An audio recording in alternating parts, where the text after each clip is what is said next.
stories that have haunted and directed me unwittingly down circuitous paths. As these stories found echoes in my adult life, and then went another, better way than they did in childhood, they became lighter and easier to carry. These stories don't add up to a portrait of a life or even a snapshot of one. They are about the transformative power of an ever-evolving relationship to memory. Telling them is a form of running towards the danger. Alice, collapsing. "I could tell you my adventures, beginning from this morning," said Alice a little timidly.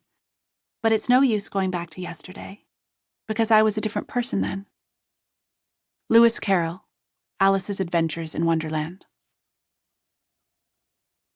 At least twice a week I used to find myself in a periwinkle blue poofy dress with a white pinafore.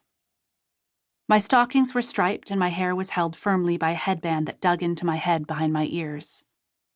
My breasts, still tender and growing, were painfully flattened by a tensor bandage. It was a dream that I frequently found myself in, where nothing anyone around me said made any sense, and it was all hostile.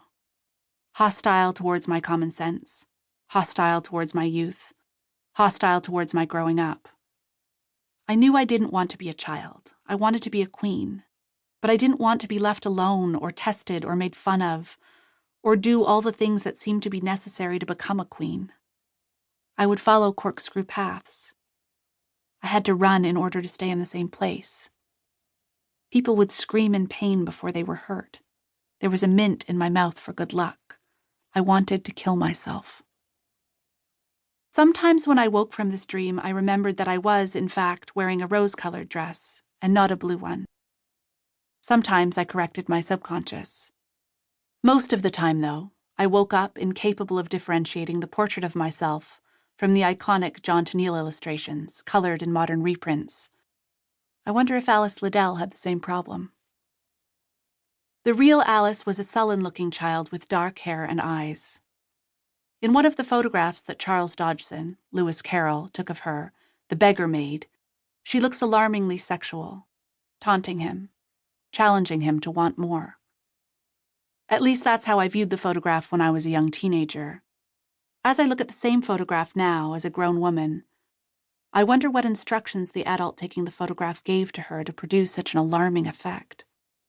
In the books and movies that were consumed by millions, though, Alice is golden and fair, waspy beyond measure, and exudes innocence.